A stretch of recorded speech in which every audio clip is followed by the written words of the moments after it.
Hola hermanos, continuamos con más del Catecismo de la Iglesia Católica. Hoy leeremos del numeral 648 al 658. La resurrección, obra de la Santísima Trinidad. Numeral 648. La resurrección de Cristo es objeto de fe en cuanto es una intervención trascendente de Dios mismo en la creación y en la historia.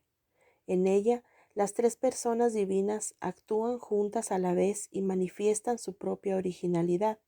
Se realiza por el poder del Padre que ha resucitado. Hechos 2, versículo 24. A Cristo, su Hijo, y de este modo ha introducido de manera perfecta su humanidad con su cuerpo en la Trinidad. Jesús se revela definitivamente, Hijo de Dios con poder, según el Espíritu de Santidad, por su resurrección de entre los muertos. Romanos 1, versículos de 3 al 4. San Pablo insiste en la manifestación del poder de Dios, por la acción del Espíritu que ha vivificado la humanidad muerta de Jesús y la ha llamado al estado glorioso de Señor. Numeral 649. En cuanto al Hijo, Él realiza su propia resurrección en virtud de su poder divino. Jesús anuncia que el Hijo del Hombre deberá sufrir mucho, morir y luego resucitar, sentido activo del término. Por otra parte, Él afirma explícitamente: doy mi vida para recobrarla de nuevo. Tengo poder para darla y poder para recobrarla de nuevo. Juan 10, versículos 17 al 18. Creemos que Jesús murió y resucitó. Primera de Tesalonicenses 4, versículo 14. Numeral 650. Los padres contemplan la resurrección a partir de la persona divina de Cristo, que permaneció unida a su alma y a su cuerpo, separados entre sí por la muerte, por la unidad de la naturaleza divina que permanece presente en cada una de las dos partes del hombre. Éstas se unen de nuevo. Así la muerte se produce por la separación del compuesto humano y la resurrección por la unión de las dos partes separadas. Capítulo 3. Sentido y alcance salvífico de la resurrección. Numeral 651. Si no resucitó Cristo, vana es nuestra predicación, vana también vuestra fe. Primera de Corintios 15, versículo 14. La resurrección constituye ante todo la confirmación de todo lo que Cristo hizo y enseñó. Todas las verdades, incluso las más inaccesibles al espíritu humano, encuentran su justificación con si Cristo, al resucitar, ha dado la prueba definitiva de su autoridad divina según lo había prometido. Numeral 652. La resurrección de Cristo es cumplimiento de las promesas del Antiguo Testamento y del mismo Jesús durante su vida terrena.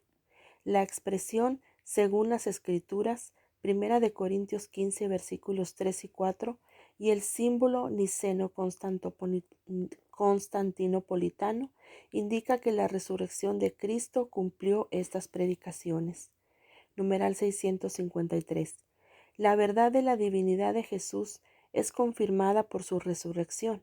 Él había dicho: cuando hayáis levantado al Hijo del Hombre, entonces sabréis que yo soy. Juan 8, versículo 28. La resurrección del crucificado demostró que verdaderamente Él era yo soy, el Hijo de Dios y Dios mismo. San Pablo pudo decir a los judíos: la promesa hecha a los padres, Dios la ha cumplido en nosotros, al resucitar a Jesús, como está escrito en el Salmo 1: Hijo mío eres tú, yo te he engendrado hoy. Hechos 13, versículos del 32 al 33. La resurrección de Cristo está estrechamente unida al misterio de la encarnación del Hijo de Dios. Es su plenitud según el designio eterno de Dios. Numeral 654. Hay un doble aspecto en el misterio pascual. Por su muerte nos libera del pecado, por su resurrección nos abre al acceso a una nueva vida. Esta es, en primer lugar, la justificación que nos devuelve a la gracia de Dios, a fin de que, al igual que Cristo fue resucitado de entre los muertos, así también nosotros vivamos una vida nueva. Romanos 6, versículo 4. Consiste en la victoria sobre la muerte y el pecado, y en la nueva participación en la gracia. Realiza la adopción filial porque los hombres se convierten en hermanos de Cristo, como Jesús mismo llama a sus discípulos después de su resurrección. Id, avisad a mis hermanos. Mateo 28, versículo 10 y Juan 20, versículo 17. Hermanos, no por naturaleza, sino por don de la gracia, porque esta filiación adoptiva confiere una participación real en la vida del Hijo único, la que ha revelado plenamente en su resurrección. Numeral 655. Por último, la resurrección de Cristo y el propio Cristo resucitado es principio y fuente de nuestra resurrección futura. Cristo resucitó de entre los muertos como primicia de los que durmieron. Del mismo modo que en Adán mueren todos, así también todos revivirán en Cristo. Primera de Corintios 15, versículos del 20 al 22. En la espera de que esto se realice, Cristo resucitado vive en el corazón de sus fieles. En él los cristianos saborean los prodigios del mundo futuro, y su vida es transportada por Cristo al seno de la vida divina, para que ya no vivan para sí los que viven, sino para aquel que murió y resucitó por ellos. Segunda de Corintios 5, versículo 15. Resumen. Numeral 656. La fe en la resurrección tiene por objeto un acontecimiento a la vez históricamente atestiguado por los discípulos que se encontraron realmente con el resucitado y misteriosamente trascendente en cuanto a entrada de la humanidad de Cristo en la gloria de Dios. Numeral 657. El sepulcro vacío y las vendas en el suelo significan por sí mismas que el cuerpo de Cristo ha escapado por el poder de Dios de las ataduras de la muerte y de la corrupción.